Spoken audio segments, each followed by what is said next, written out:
Now this is why I do television. Who has the jelly bean fetish? Me, because I'm distracted by bright colours. What happens when the spotlight fades, but the legacy refuses to dim? In the late 70s, 3 women redefined what power looked like on television. But behind the glossy covers, iconic hair, and crime-fighting charm was a story you never saw. Of personal sacrifice, quiet battles, and careers that took turns no one expected. One became a fashion mogul, another vanished from Hollywood's radar, and one turned her back on fame completely. This isn't just a tribute. It's a journey into what fame gives, what it takes, and what's left behind when the cameras stop rolling. And the truth? It's more surprising than any episode ever aired. A faint crackle of a speaker, a voice echoing from an unseen room. That moment carries more weight than any opening line. It's easy to forget there was a secret behind Charlie's voice, just as there were secrets behind those glamorous sunglasses. But what if I told you the man behind the voice almost never became Charlie at all? Stay tuned, because part of this story only came to light decades later. Back in 1976, TV was about to get hit by a lightning bolt. ABC dropped a bold experiment. 3 women, not cops, private detectives, working for a mysterious millionaire they only heard over a speakerphone. The cast was ordinary, the premise outlandish, but the hook was irresistible. Netflix pacing it wasn't, but audiences couldn't stop watching. Behind the scenes, Charlie Townsend was pure enigma. The voice belonged to 58-year-old John Forsythe, but he never stepped on set. Instead, night after night, he recorded his lines off-screen, and that disembodied drawl became part of television history. Rumor has it, the original voice actor arrived drunk, and Aaron Spelling scrambled. A late Friday night call, Forsythe in slippers, pajama top still on, down to the studio, recorded in one go, then back to bed.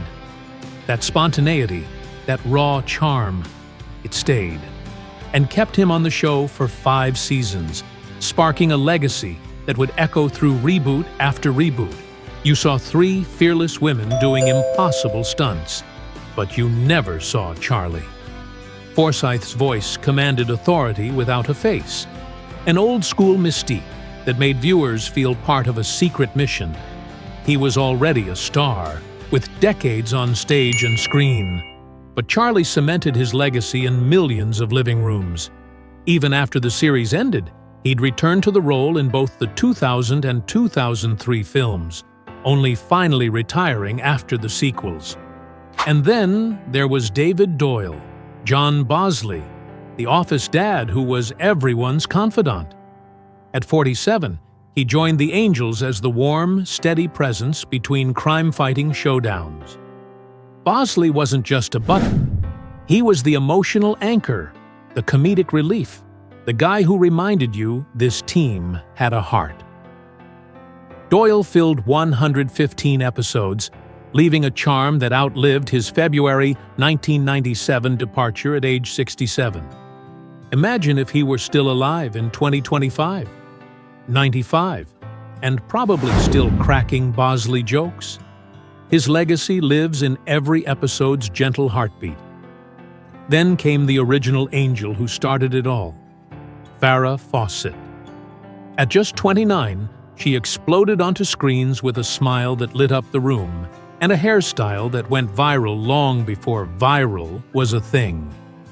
That red leotard poster? It sold 6 million copies in its first year, making her poster the best-selling of all time. But behind the glamour was a woman eager to grow, and when she left after just 1 season, it wasn't just a casting change. It sparked a media uproar, contract drama, even whispers she walked to focus on real, serious acting. Those whispers? They were true. Fawcett transitioned into bold, dramatic roles, like in The Burning Bed and earned Emmy and Golden Globe nods, pushing past her Angel label. Her departure also revealed the fragility beneath the celebrity glow. Rumors circulated that her demanding shoot schedule clashed with her marriage to Lee Majors, and maybe she wanted more than bikinis and beauty. What I want you to remember is this. There's more, though. This show wasn't just about fashion and cases. It stirred a debate. Fast Company in 2016 called it Jiggle TV, poking fun at its glossy veneer and questioning whether women could carry their own show.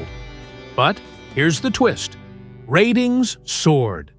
The Angel Trio shifted ABC to #1, proving mainstream audiences loved what critics dismissed. So, was it empowerment wearing spandex? Or a spectacle? Maybe both. That tension, the raw appeal versus the criticism, is what made it resonate decades later. But let's circle back. The unseen boss, Charlie, staying off camera. The other Angel franchises, 2000s films, the 2011 series, kept the pattern. New women, new styles, but Charlie always remained the same voice. And Bosley stayed too, albeit played by different actors. That consistency signaled the real story wasn't the women, those stars came and went. It was the brand, the mystery of the agency. That idea still echoes today, but it started here in 1976. So, what's left unsaid so far? There are secrets still buried, like how Forsythe once used his time between recording to read to children at Christmas events, or how Fawcett quietly battled cancer long before her death in 2009 at age 62. And come next episode, we'll peel back the pop culture impact, how home decorating, fashion trends, even perfume lines spun off from a TV show. Questions that keep building. What did the Angels do after the final credits faded? And how did their fame reshape Hollywood's approach to women-led shows? We're getting there. When we left off, the Angels had vanished from our screens, but their world was swirling with hidden heroes we barely noticed. Take L.Q. Jones, an unassuming face in Charlie's Angels, but a legend behind it. Known for playing tough, morally gray cowboys under director Sam Peckinpah, Jones appeared in a 1977 Angel episode, then left the series behind. He was 94 when he passed in July 2022, with a career stretching more than half a century. But what you didn't see on TV was a man whose every line echoed the grit of the American West. That ripple effect of classic cinema still resonates, even through the glossy lens of 70s television. And then there was Sammy Davis Jr. Yes, the Rat Pack legend, stepping into the Angel universe in a role that's more than a cameo. In the 1977 Kidnap Caper episode, he played himself and also Herbert Brubaker III, his own quirky lookalike. The plot twist? The Angels protect him, yet it's the imposter who gets taken. But the real twist? This storyline wasn't just a gimmick. It held layers of personal and cultural symbolism about identity, fame, and perception. He wasn't merely there for star power, he was hitching his legacy to a show subtly reshaping gender dynamics on mainstream TV. Imagine the buzz. Sammy Davis Jr. sharing the screen with 3 female detectives when gendered roles were still rigid on network TV. That move alone cracked stereotypes, and his role doubled that. As himself, he radiated charisma. As Brubaker, he revealed how fame can become a reflection distorted by others' expectations. And rumor has it, this episode played to viewers as a clever commentary on how public images can be mistaken and weaponized. Curiosity keeps pulling you through the story. What did this blend of celebrity and plot really mean? Behind the scenes, Davis wasn't alone. His wife, Altaviz, actually appears, adding emotional depth when she worries over her husband's safety. That rare touch of reality masked by a glamorous surface gave the episode emotional gravity, and something you wouldn't expect from a crime caper. It became a spotlight on star marriage under pressure, a backstage peek into vulnerability. That's the kind of thing Netflix documentaries live for, something subtle, human, unforgettable. But here's where it gets even more intriguing. The episode aired December 7th, 1977, a time of cultural transition in America.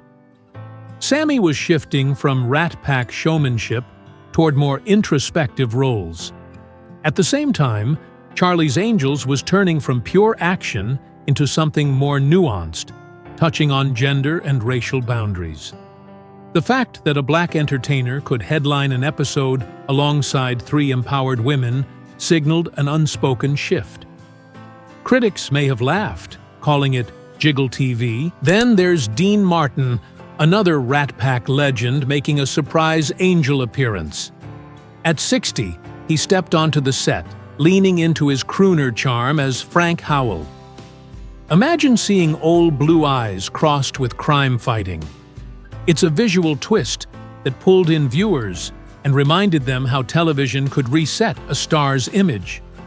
That contrast, Martin's smooth persona in a field full of action, highlighted how genre blending became a soft weapon of reinvention.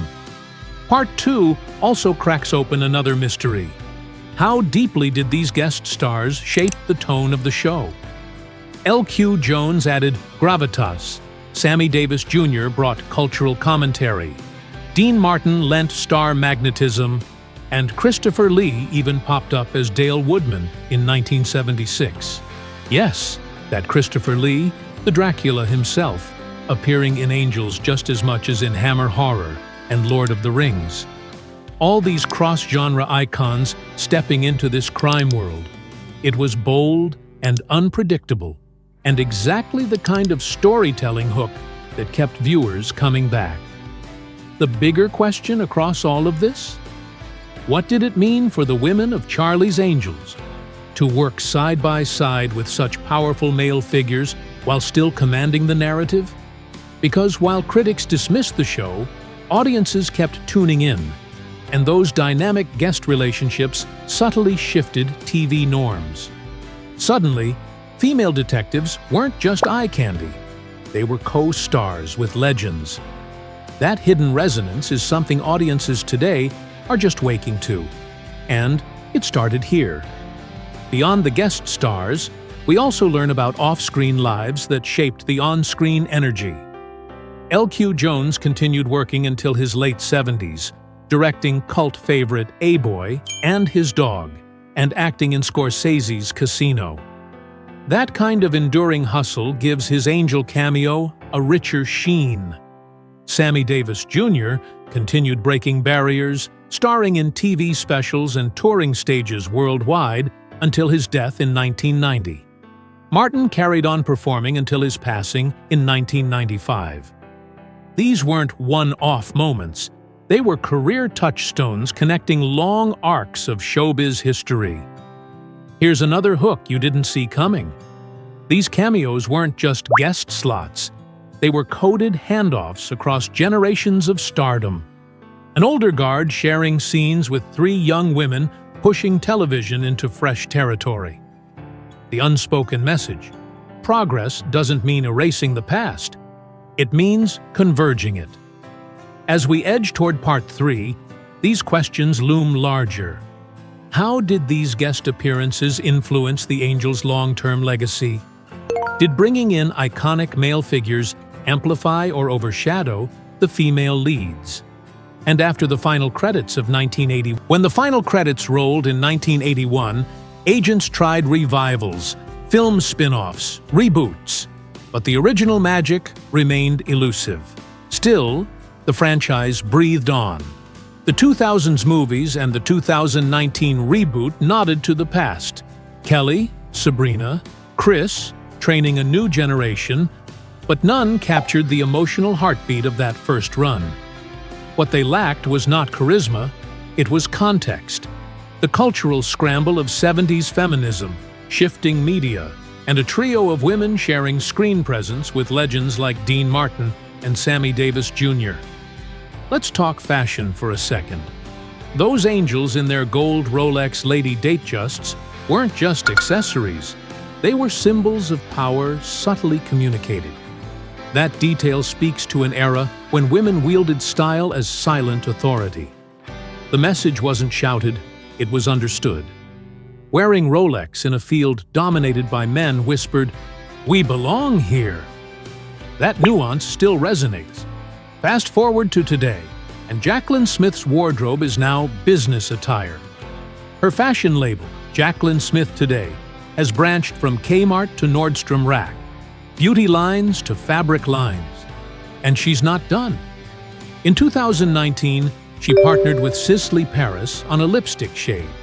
And in early 2025, she guest-starred on CBS's new Dr. Odyssey. At nearly 80, she isn't coasting. She's still creating, still influencing now. Curious? Rightfully so. What financial lessons lie buried beneath fame? Nearing the end, let's spotlight Jaclyn Smith's luxury lifestyle and business savvy. Over the years, she's been photographed in luxury vehicles, update, seen recently in a sporty Mercedes convertible, and is known to favor timeless two-tone Rolex chronograph and Daytona watches, continuing the legacy from her angel days. Real estate holdings include multiple California properties. Reports hint at a private jet lease negotiated through her business entity. She owns equity in her own label, has licensing deals with Kmart and Nordstrom Rack, and partnerships in beauty brands.